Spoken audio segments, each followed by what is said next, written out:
71ನೇ ಸಹಕಾರ ಸಪ್ತಾಹದಲ್ಲಿ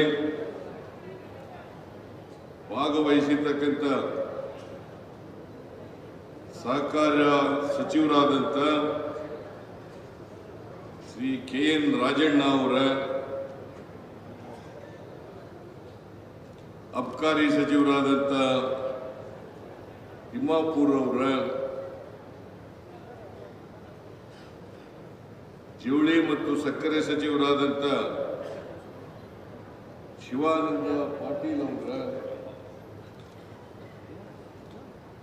ಈ ಸಮಾರಂಭದ ಅಧ್ಯಕ್ಷತೆ ವಹಿಸಿರ್ತಕ್ಕಂಥ ಶಾಸಕರು ಆದಂಥ HY ಮೇಟಿ ಅವರ, ಸಹಕಾರ ಮಹಾಮಂಡಲದ ಅಧ್ಯಕ್ಷರು ಶಾಸಕರು ಆದಂಥ GT ದೇವೇಗೌಡ ಅವರ, ಮಾಜಿ ಸಚಿವರು ಮೇಲ್ಮನೆಯ ಸದಸ್ಯರು ಆದಂಥ ಪ್ರಕಾಶ್ ಹುಕ್ಕೇರಿ ಅವರ,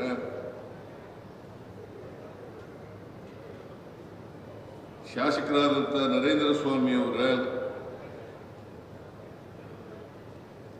ಭೀಮಸೇನ್ ಚಿಮ್ಮನಕಟ್ಟಿ ಅವರ, ಮಂಜುನಾಥ್ ಅವರ,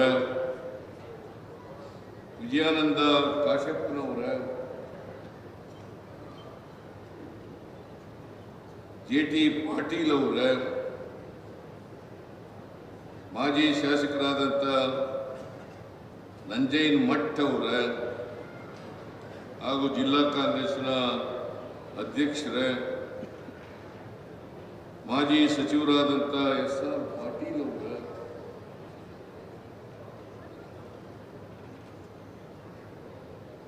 ಸ್ವಾಗತ ಸಮಿತಿಯ 71ನೇ ಸಹಕಾರ ಸಪ್ತಾಹದ ಸ್ವಾಗತ ಸಮಿತಿಯ ಅಧ್ಯಕ್ಷರಾದಂಥ ಅಜಯ್ ಕುಮಾರ್ ಸರ್ನಾಯ್ಕ್ ಅವರ,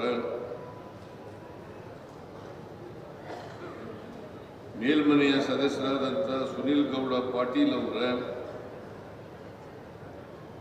ಶಾಸಕರು ಮಾಜಿ ಸಚಿವರಾದಂಥ ಅಪ್ಪಾಜಿ ನಾಡಗೌಡ ಅವರ,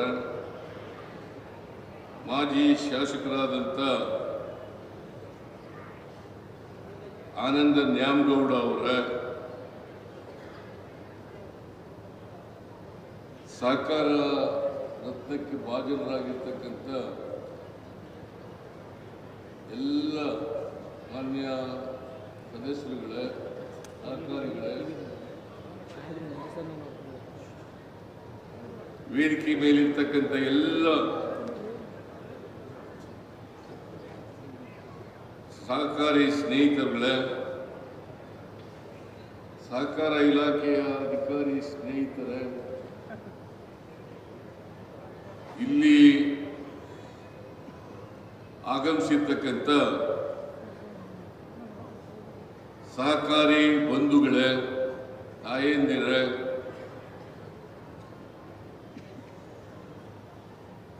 ಮಾಧ್ಯಮದ ಗೆಳೆಯರೇ, ಇವತ್ತು ಅತ್ಯಂತ ಸಂತೋಷದಿಂದ 71ನೇ ಸಹಕಾರಿ ಉತ್ಸವದಲ್ಲಿ ಭಾಗವಹಿಸಿದ್ದೇನೆ. ಇದೇ ದಿನ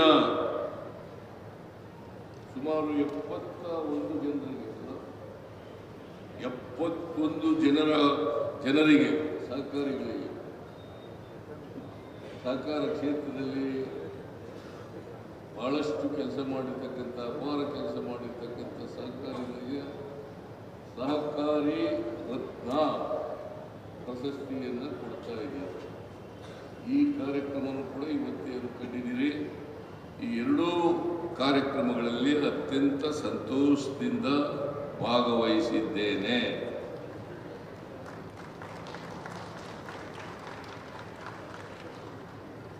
ಸಹಕಾರಿ ಕ್ಷೇತ್ರ ಸ್ವಾತಂತ್ರ್ಯ ಪೂರ್ವದಲ್ಲೇ ಕರ್ನಾಟಕದಲ್ಲಿ ಪ್ರಾರಂಭ ಆಯಿತು.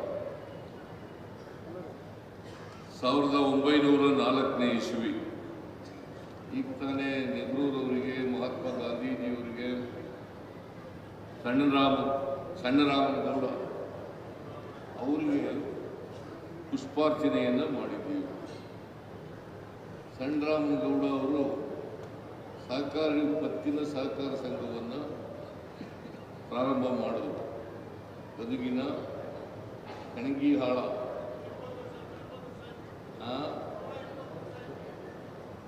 1904ನೇ ಇಸ್ವಿ 1905ನೇ ಇಸ್ವಿನಲ್ಲಿ ಸಹಕಾರಿ ನಿಯಮಗಳು ಜಾರಿಗೆ ಬಂದು, ಹಾಗಾಗಿ ಸಹಕಾರಿ ಕ್ಷೇತ್ರ ಸ್ವಾತಂತ್ರ್ಯ ಪೂರ್ವದಲ್ಲಿಯೇ ನಮ್ಮ ದೇಶದಲ್ಲಿ ಇತ್ತು ಅಂತಕ್ಕಂಥದ್ದನ್ನ ನಾವು ನೆನಕಬೇಕಾಗ್ತದೆ ಅಂತಕ್ಕಂಥ ಮಾತುಗಳನ್ನು ಹೇಳಲಿಕ್ಕೆ ಬಯಸ್ತಾ ಇದ್ದೇನೆ. ಸ್ವಾತಂತ್ರ್ಯ ಬಂದ ಮೇಲೆ ನೆಹರೂರವರು, ಮಹಾತ್ಮ ಗಾಂಧೀಜಿಯವರು ಸಹಕಾರಿ ಕ್ಷೇತ್ರಕ್ಕೆ ಹೆಚ್ಚು ಅವರು ನೆಹರೂರವರು ಪ್ರಧಾನಮಂತ್ರಿ ಆದಮೇಲೆ ನಿಮಗೆಲ್ಲ ಗೊತ್ತಿದೆ, ಪಂಚವಾರ್ಷಿಕ ಯೋಜನೆಗಳನ್ನು ಮಾಡಿದರು. ಆ ಪಂಚವಾರ್ಷಿಕ ಯೋಜನೆಯಲ್ಲಿ ಸಹಕಾರಕ್ಕೆ ಒತ್ತು ಕೊಡ್ತಕ್ಕಂಥ ಕೆಲಸವನ್ನು ಮಾಡಿದರು. ಹಾಗಾಗಿ ಇಡೀ ದೇಶದಲ್ಲಿ ಸಹಕಾರಿ ಕ್ಷೇತ್ರ ಬೆಳೀಲಿಕ್ಕೆ ಸಾಧ್ಯ ಆಯಿತು ಅಂತಕ್ಕಂಥದ್ದನ್ನು ಇವತ್ತು ನಾವು ಮರೀಲಿಕ್ಕೆ ಸಾಧ್ಯ ಇಲ್ಲ. ನೆಹರು ಕಾಲದಿಂದ, ಮಹಾತ್ಮ ಗಾಂಧೀಜಿಯವರ ಕಾಲದಿಂದ ಸಹಕಾರಿ ಕ್ಷೇತ್ರಕ್ಕೆ ಹೆಚ್ಚು ಒತ್ತಾಸೆಯನ್ನು, ಸಹಕಾರವನ್ನು, ಬೆಂಬಲವನ್ನು ಕೊಡ್ತಾ ಬಂದಿದ್ದರಿಂದ ಇವತ್ತು ಸಹಕಾರಿ ಕ್ಷೇತ್ರ ಬಹಳ ದೊಡ್ಡದಾಗಿ ಬೆಳೆದಿದೆ ಅಂತಕ್ಕಂಥದ್ದನ್ನು ನಾವು ನೋಡಲಿಕ್ಕೆ ಸಾಧ್ಯ. ಅದಕ್ಕೆ ಒಂದು ಧ್ಯೇಯವಾಕ್ಯ ಇದೆ.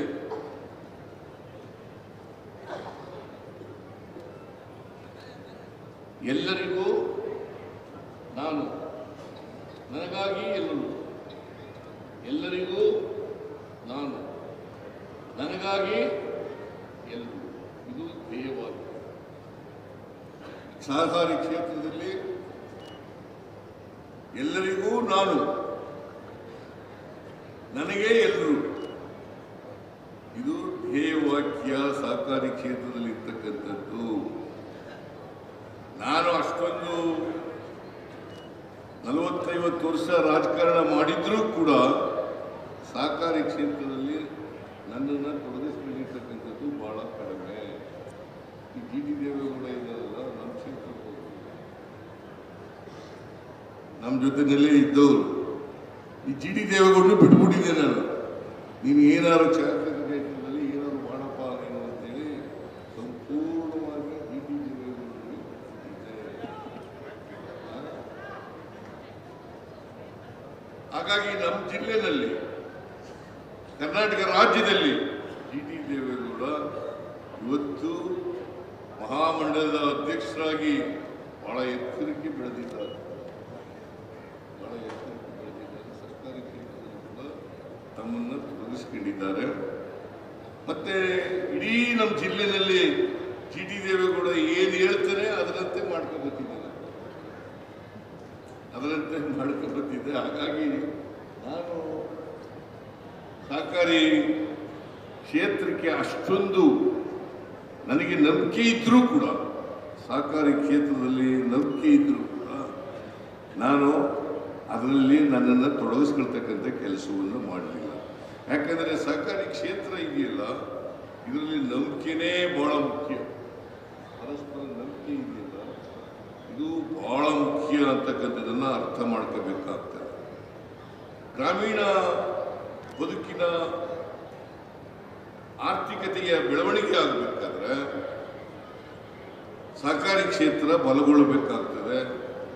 ಸಹಕಾರಿ ಕ್ಷೇತ್ರದಲ್ಲಿ ಹೆಚ್ಚಾಗಿ ಯುವಕರು, ಮಹಿಳೆಯರು ಮತ್ತು ಬೇರೆಯವರು ಕೂಡ ಪಾಲ್ಗೊಳ್ತಕ್ಕಂಥ ಕೆಲಸವನ್ನು ಆಗಬೇಕು. ಸಹಕಾರಿ ಕ್ಷೇತ್ರದಲ್ಲಿ ಯುವಕರು, ಮಹಿಳೆಯರು ಮತ್ತು ಎಲ್ಲ ಜನ ಇದರಲ್ಲಿ ತೊಡಗಿಸ್ಕೊಳ್ತಕ್ಕಂಥದ್ದು, ವಿಶೇಷವಾಗಿ ದಲಿತರು, ಹಿಂದುಳಿದವರು, ಅಲ್ಪಸಂಖ್ಯಾತರು ಇದು ಹೆಚ್ಚು ಹೆಚ್ಚು ತೊಡಗಿಸ್ಕೊಳ್ತಕ್ಕಂಥ ಕೆಲಸವನ್ನು ಮಾಡ್ತಾರೆ. ನಾನು ಮುಖ್ಯಮಂತ್ರಿ ಆಗಿರುವಾಗ, ಹಿಂದೆ ಮುಖ್ಯಮಂತ್ರಿ ಆಗಿರುವಾಗ 2003ರಿಂದ 2018ರವರೆಗೆ ಮುಖ್ಯಮಂತ್ರಿ ಆಗಿರುವಾಗ ಎಲ್ಲರನ್ನೂ ಕೂಡ ತೊಡಗಿಸಬೇಕು ಅಂತೇಳಿ ನಾನು ಅನುದಾನವನ್ನು ಕೊಟ್ಟಿದ್ದೆ. ವಿಶೇಷವಾಗಿ ಪರಿಶಿಷ್ಟ ಜಾತಿಯವರು, ಹಿಂದುಳಿದವರು, ಅಲ್ಪಸಂಖ್ಯಾತರು ಸದಸ್ಯರಾಗಬೇಕು.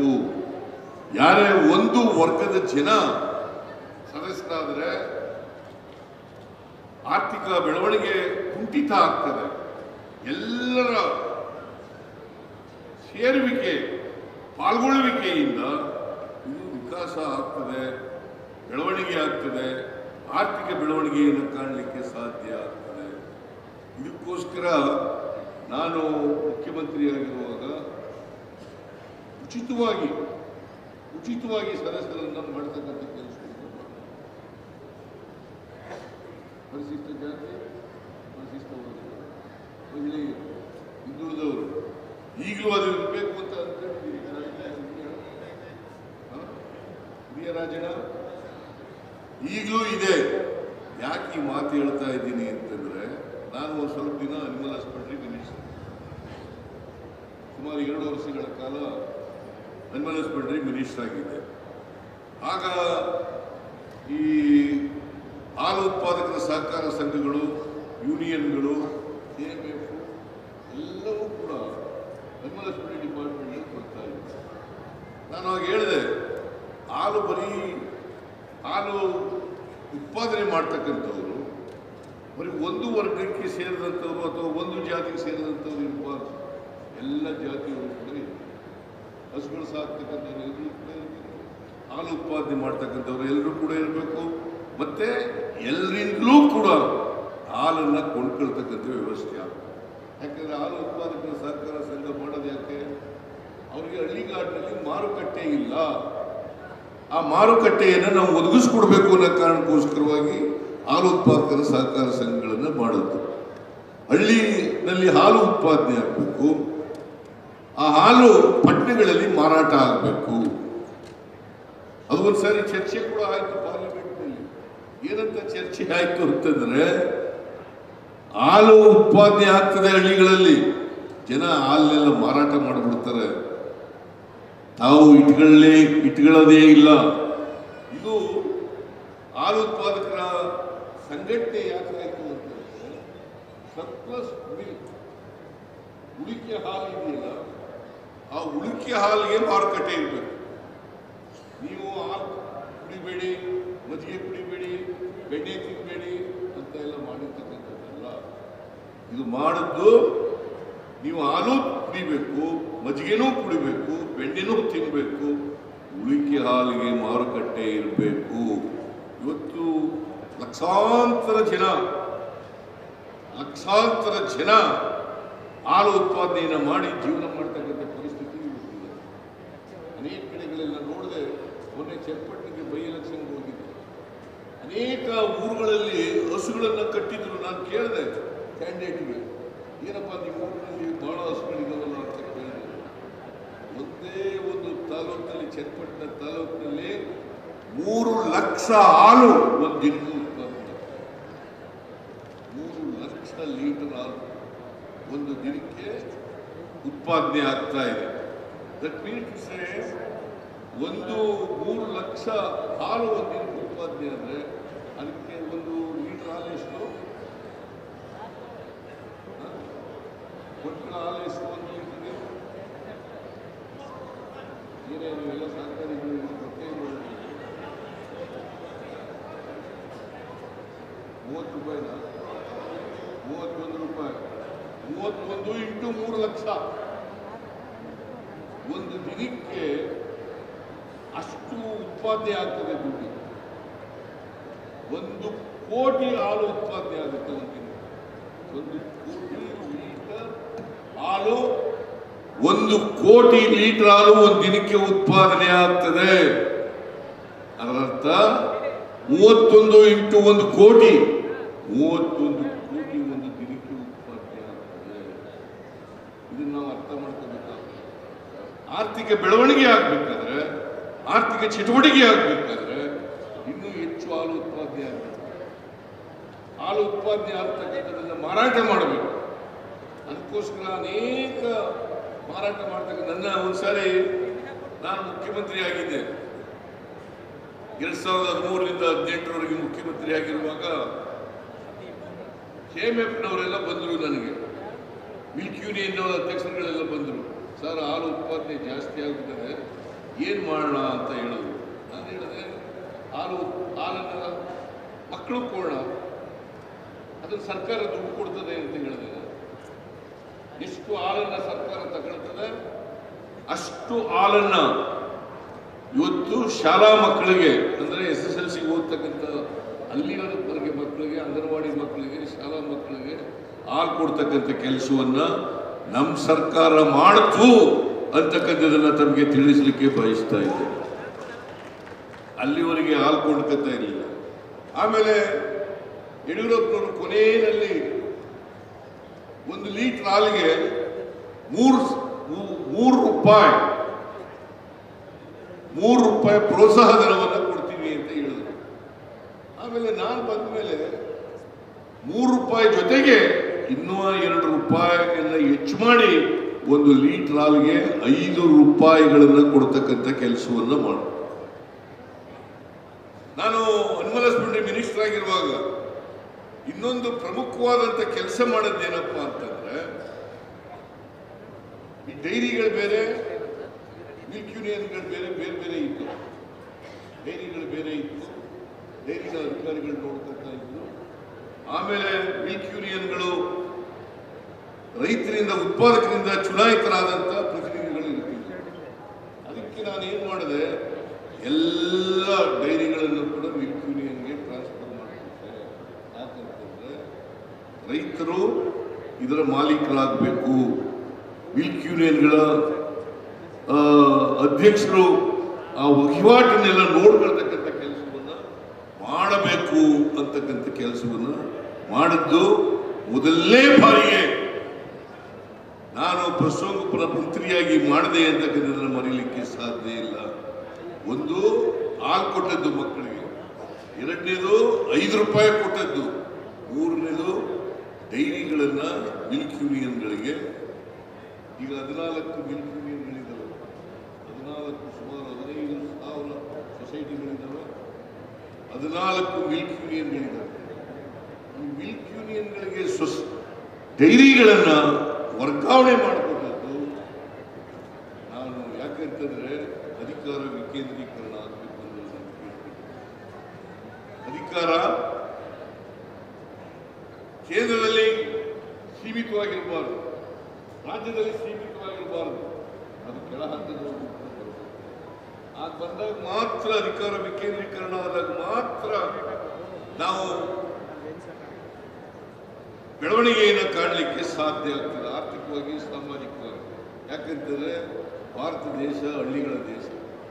ಹಳ್ಳಿಗಳ ದೇಶದಲ್ಲಿ ಆರ್ಥಿಕವಾಗಿ ಹಳ್ಳಿಗಳು ಅಭಿವೃದ್ಧಿ ಆಗದೆ ಹೋದ್ರೆ, ಅಧಿಕಾರ ಸಿಕ್ಕದೆ ಹೋದ್ರೆ, ಅದಕ್ಕೆ ಮಹಾತ್ಮ ಗಾಂಧೀಜಿಯವರು ಏನು ಹೇಳ್ತಿದ್ರು ಗೊತ್ತಾ? ಏನು ಹೇಳ್ತಾ ಇದ್ರು? ಅಧಿಕಾರ ಹಳ್ಳಿಯಿಂದ ದಿಲ್ಲಿಗೆ ಹೋಗ್ಬೇಕು ಹೊರತು ದಿಲ್ಲಿಯಿಂದ ಹಳ್ಳಿಗೆ ಬರಬಾರ್ದು.